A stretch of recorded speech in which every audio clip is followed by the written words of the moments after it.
Hello. All right, I am doing a little demonstration here of using a ticketing system to map out a workflow and using StackStorm to automate it. Up here is, I'm going to kind of jump right in. This is a Jira instance, and this is an instance of Jira, a free account. I've created what's called an epic, which is kind of like to expand a cluster. And in this, I've created 7 issues within the epic, which are each one is going to represent a server. Now, down below, I just kicked this off just before the recording, is a log file that's working through these tickets. The first thing that they do is they request a host name. And if I refresh this, these tickets, each one of these have gotten a new host name, and they're up to IPM requested. And I'm going to show them on the board real quick, and then I'm going to go and actually explain the workflow part and before I start explaining that.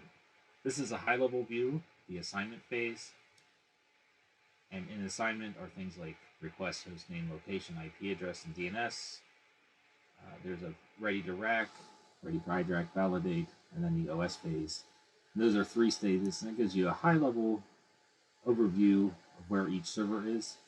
And then each of these little things is, in Jira, what's called an epic, but essentially represents a cluster expansion process. So that's the kind of the Kanban board, and then I have another Kanban board which is detailed level for each individual server, and these servers are moving across, and they'll actually all stop here at the DCL install, because I put a special a flag in there that part is manual.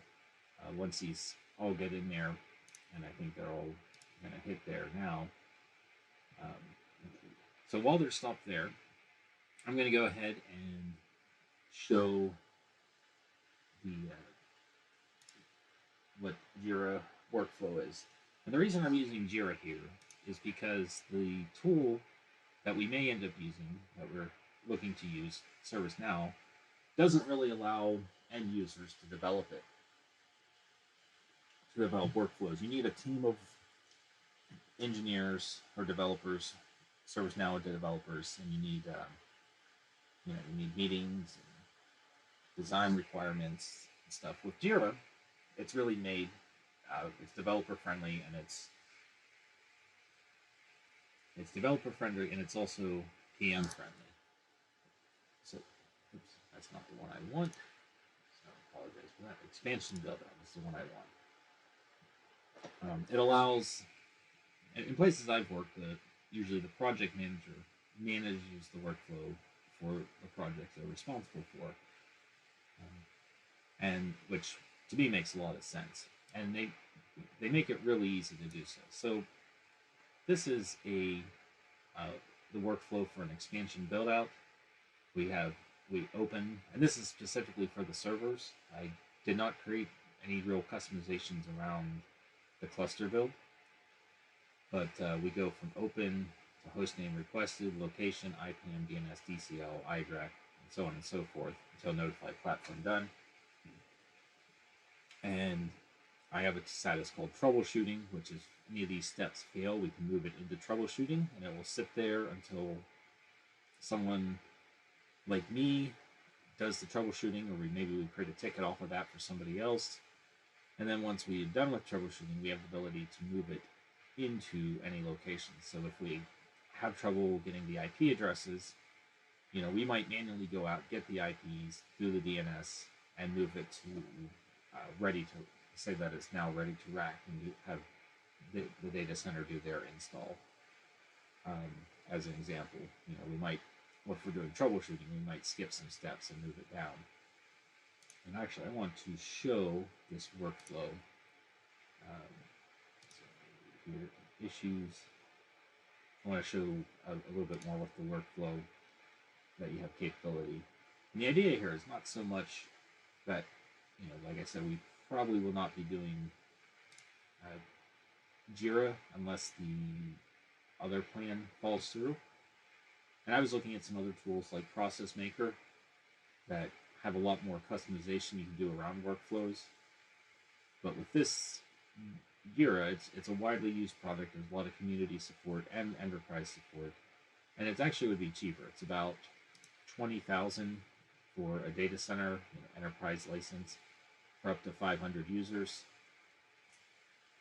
and that's for a year. So it's not that expensive compared to what you might otherwise do. And they do have lots of training for project managers and stuff.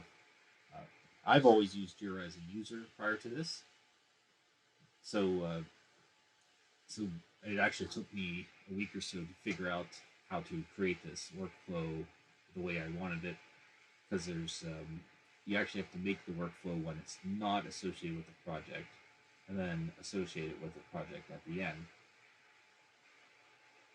Now, this I want to show this this transition. So there's statuses, and then moving from one status to the other is a transition. And with each transition, you can do things like you can validate it. So I've only set up one at host name. Host name requested, and I created a custom field within the ticket for the host name to live in. And if the host name is not provided, it'll show no host name.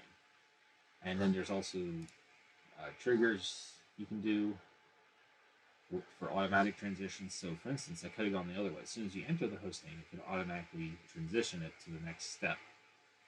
And then there's things called post functions. So after you, I did set this up. So you create the host name, and then the field summary will take that value. So we put when we create these tickets, we just put a placeholder in the summary. But once the host name is there, then the summary field becomes the same as host name. And then we can also, everything fires a generic event. We could actually watch that message bus for those events. What I'm currently doing is polling every 30 seconds. I pull Jira from Stackstorm, which is a lot like you logging in and hitting refresh on your browser.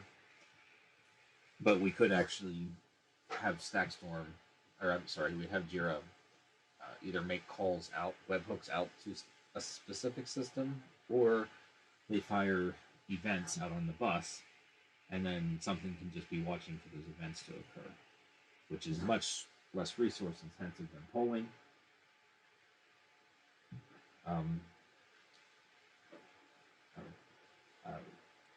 So that's kind of the idea of a workflow. You have your workflow is a diagram that you draw out, and then you can make specific. You can, for transitions between statuses, you can put validation and stuff that happens during the transition. Like here, I changed some of the fields, and there's a lot more you can do that I haven't touched. But that's the kind of the basic idea. So if we go, there's also custom fields. I put some stuff in here that normally would go into like a tool like Nlight or Device 42 for rack location, or the data center name and data center, and some things like that. And the IP addresses, usually you probably would not put them in the ticket itself, but I did that for the purpose of demonstration. I'm not going to say it's super easy to do. You do have to spend some time researching it and learning it. So this is showing all the ones within this build here. I'm going to bring up a ticket, and along the way, it's gathered a management IP, an IDRAC IP, and I'm going to let's take it up to a more detailed view. So here's all the comments this ticket picked up. 9 minutes ago, it generated a random host name, which it put here. And then when it did that transition, Jira updated the summary to do the host name. I have some network fields here. And then Stackstorm called it Nlight for position in data center PC1 and room PC1 room 2 and came up with a rack blah blah blah. So that's the rack name that it's going to go in and the U position. And we could put these in fields, but ideally it would just be Nlight updating that, and then there's just a comment describing it. But maybe for things like networking, we need to know the rack and stuff, so because that's going to tell them what switch they're in, what switch they're going to be connecting it to. So that could become a specific field for the next step. And then we generated random IPs, and I didn't put them in the comment. I put them up here in these fields. And then here it says create a DNS, and there's the hostname.usexample.net for management, and here's the iDRAC DNS record. And currently, it's in the status of DCL install. If I so when the data center guys go in and they rack this server, they probably won't use our tool, but they might upload a document into the DCL tool, which updates Nlight, which updates ServiceNow, and marks it as racked. In our case, we're just pretending they're coming in here and clicking that they racked it, and it's now ready for iDRAC. Down here at Stackstorm, every 30 seconds, I'm polling Jira for updated issues, and I'm comparing when it was last updated in Jira to when we last saw it updated. And if it hasn't changed in Jira from when we last looked at it, it won't act upon it. That ticket has now changed, and Cap 8 will trigger a process device, which will move that ticket through the workflow, and then within 30 seconds or so, this one should have a new status and new comments here. There this says somebody has configured the iDRAC and is ready for validation, and it moves through. So this one server has started moving. The rest are stuck. They haven't been racked yet. I can go to this Epic link and I can view all the servers in this link, which in our case is a cluster, and each server in there. And I created 7 servers. When I was originally going to do the demo, I was planning to use this node count and automatically create 8 tickets. I figured it'd be better just to kind of show you can create 8 tickets. You can put whatever in there. It doesn't matter because it's going to get overwritten. If you have the host name, you could actually put this in here. So I could say, I know the host as the host name. And then you can create it. If you know the IP addresses, you can actually put them in there and it will not overwrite them. And I'm going to, right now it's open, so it's almost like a draft. And the Jira is not going to see it. It's not going to know how to handle it. And this is Cap 15. It will trigger a process device. Now I'm going to go over to Stackstorm a little bit while that's sitting there. So Stackstorm is the event-driven automation tool. And this is the history. And here is a ton of process devices that have occurred today since I started this recording. And so for Cap 15, it's in an open status. It doesn't actually know how to do anything with that. It just fetched it, and it didn't know what to do yet. With each one, it fetches it, it looks at the current status, and decides what to do. Now, Stackstorm has its own workflow concept, which is more of how it handles the workflow. And this is written in basic YAML, or the actual workflow. And here I look up the status name. I look at the host name requested. I don't have anything for open. And for troubleshooting, all I do is put a message saying that it's in troubleshooting and will not touch. And when it's done, I put all done, nothing to do. And over here, there's a status DCL installed. Now, when I wrote the demo, I made it automatically move that through. But for the video, I kind of brained it. Now, in Jira, DCL install is the actual service name. And I just put manual so that it won't match. It never gets down there and does that. So kind of like commenting it out, but in a way. But essentially, so here's what happens. There's a sensor, monitor issues, which runs a script called monitor issues, and it checks for a couple things. It checks for a flag in the database called auto issue, which means it'll actually process it. And then it polls every 30 seconds. And then when it polls, and there's also, it defines a trigger called update server issue. Monitor issues.py. This is code, so I'm not going to do too much, so get your eyes done. But essentially, I set up a query in Jira, and in a real-world situation, a lot of this would come from a configuration file. But I set up a query for anything that is not in troubleshooting and it's not notified platform done. So it did pick up the open status ticket, but it sent it. And then I look in StackStorm's data store for a key called auto issue. And if that auto issue is set to false, that will actually not even hit Jira. It won't even query it. So if you wanted to turn it off for the holidays, that'd be a way to do it.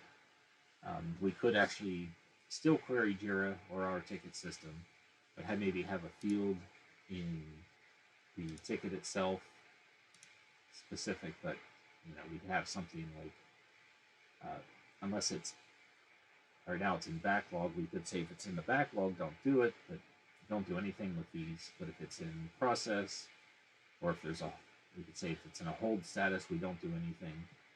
We don't have to quite set it in there, but we can look for a reason whether or not we're going to actually process these automatically or not.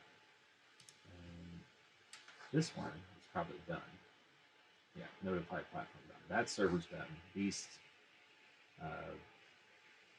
6 are still waiting, and this one hasn't even started the process.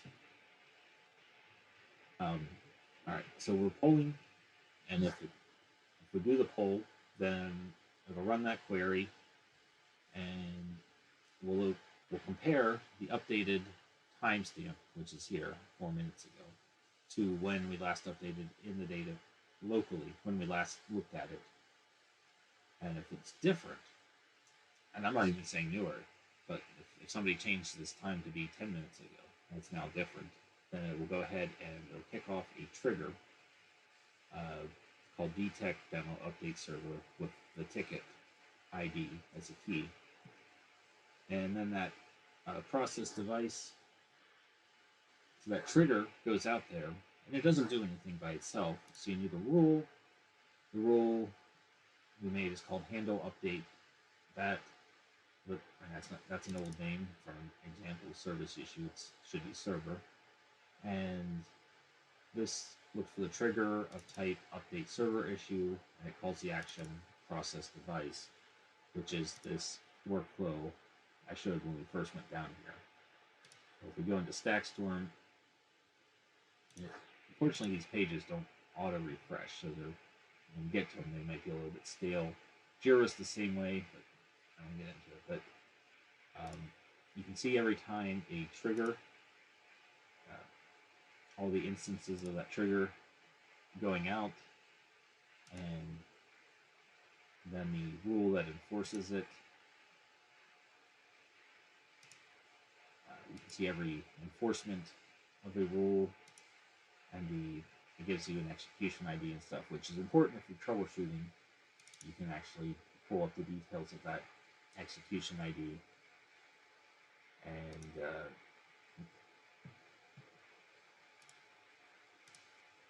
in this one, each one of these workflows, you can see the actual action it takes. Basically, it's not like one long process that It keeps running until the entire ticket is completed. All this, this action, the goal is to move it forward one step. You look at the current state and you figure out and you know what the next step is. You know if you can take that next step or not, and if you can, you attempt it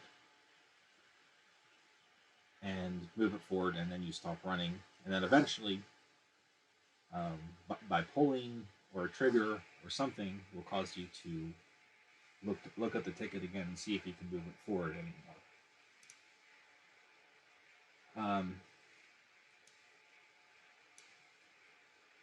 Let me show this one. So I'm going to move this one, which I've set the host name to request host name, even though we've already got it. So cap 15, we will see. I'm going to start moving some of these forward here. Rack ready for rack. And there's some bulk actions you can take and stuff. But it's just as easy to click these here. And if I automated everything on this page, there we see a bunch of these saying that will trigger device, and cap 15 will. So that's this guy. And if I refresh the page here, I remember I set this by hand, saying I know the host. So it set updated the summary. It didn't actually create a comment. You can see activity. Here's when I created it. I changed the host name, and Stackstorm changed the status. History is like activity, but a little bit more detailed. So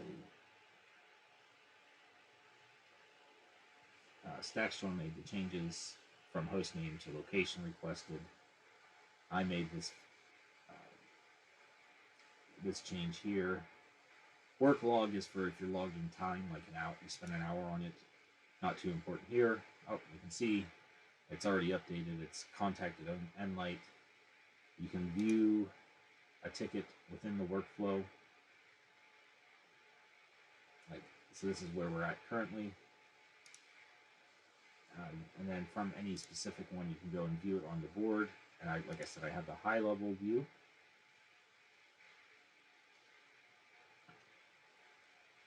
And then the detailed view.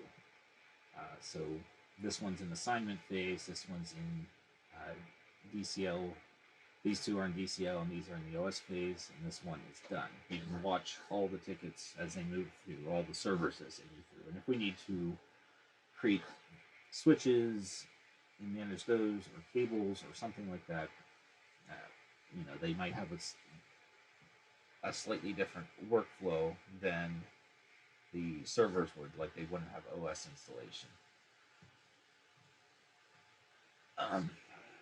Yeah, so that's, I've sent my maximum emails for this free account. And these two, I'm going to go to the detailed view. I believe they're in, I can also move these as racked, and then next time that poll, it'll pick those up and move them through. So that's kind of the basics of the workflow. The idea is that you'll want something where you can track it at a high level view and then see the individuals. You may, now I didn't do anything specifically for the cluster build view. These are here. These are some different ones I've laid out. I could do some things like once all the servers are in the done state, we can move it over. One of the ideas was wait till the cluster is in progress before moving the devices. Things like that. And then, if you click on one of these, you can customize. It's going to bring up a detail. It's running a bit slow, but you can. That is really slow. I don't know why. I should have showed up by now. No, I'm not going to. But, I mean, if you, Oh, there it finally came up. You can actually put some things to list the individual servers there. I like the high level Kanban board. Just kind of knows tells me what phase it's in. And these here, I see all these are in a state where they're processing the device. Like next time we do this, they'll probably they're not quite done yet, but they'll get there. And if something seems to be hung up, you can do things like you can create reports. I don't have any reports specifically, but you could create a report or an alert that tells you if something stays in a state for too long. I think that'd be something important in whatever system we go. Is if we're in, like we know, it might sit in ready to rack for a week or so, but it might be sitting in. If it's sitting in requesting host name or any of the assignment phases for more than 10 minutes, that might be a problem. If it's supposed to be within a minute or two, depending, we can do a report saying, oh, it's stuck here, and somebody can go in and look at it and move it to troubleshooting and so on. You got to figure, as you go along, you want to figure out how long it takes within a phase or within a state, and create reports around that or alerts around that. If it's taking too long, then that's something to you should be notified about. Yeah, boom. This cluster is now done, so we could actually go to, in theory, I could have the automation put it into, move the cluster build into like a review phase, essentially to kind of like a done, but have someone look it over. And here's the one we pre-named, and it created DNS records with that host name. And if I go to just a little quick step back to Stackstorm, if I look for the ones cap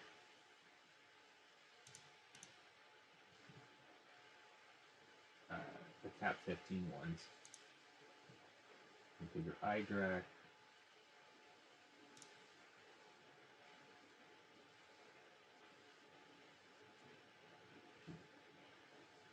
Oh, see, this is probably when it was at DCL stage. Create DNS. I want to see the one where it, that's hardware validation. I want to see the one where it requested the host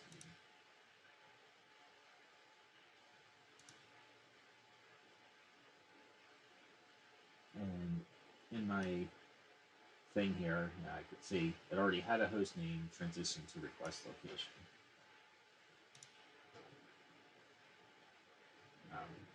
That within the automation, you can look for things like I've done some where I've already had the IPs, and in fact, sometimes when I was doing a lot of the testing,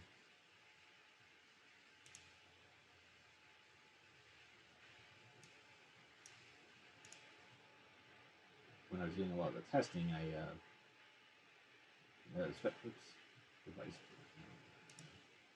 the detail server view. I was moving these back and forth, and troubleshooting, and then into different states here. And so they're holding for your updated server issues. Nothing's changed in a while, but everything was done. So this one's out of troubleshooting, and this one already has IP addresses, so it's not going to change those. It's not going to go out and request new IPs for it. And that's how the automation should work. It should see what's done and only have to update what hasn't, what needs to be updated. Whereas your workflow is your overview of where it is in the process. The workflow is your process, and you move it through, whether it's by hand like such as whenever it gets to DCL install, or whether it's automation moving it through. So I think that pretty much covers the overview. Um, if we end up not using ServiceNow, I would definitely recommend going with Jira, just because it's something we can roll out in. Well, there is a problem with Jira in that you do need a place to host it. You need a team to management. Hopefully, there is. Ideally, there'd be a group that we could pawn off managing the Jira instance to. For instance, we have a team that manages GitLab and Artifactory and things like that. Maybe they can manage a Jira instance for us. But if that's only if we end up having to use Jira. But on one, we don't want to be bogged down with managing this tool if we don't have to, which is why we're looking at ServiceNow. But if we do ServiceNow, uh, we can use some of the work. We can do some of the ideas of what we want and work through that in something like Jira, and then translate it to ServiceNow specific terminology. Like these are epics and tasks, whereas there would be like requests and tasks and task items, things like that cascade down. That's just going to keep moving. Oh, and I have some things in here. Like once it's moved into status, you can only move it according to the workflow or troubleshooting. The workflow has limits. You can't jump from location to OS install, or you can't skip steps unless you go troubleshooting, and then specific people would have access to do that. But that's kind of the idea there. All right, yeah, that's the overview, and then we can go into more detail down the road.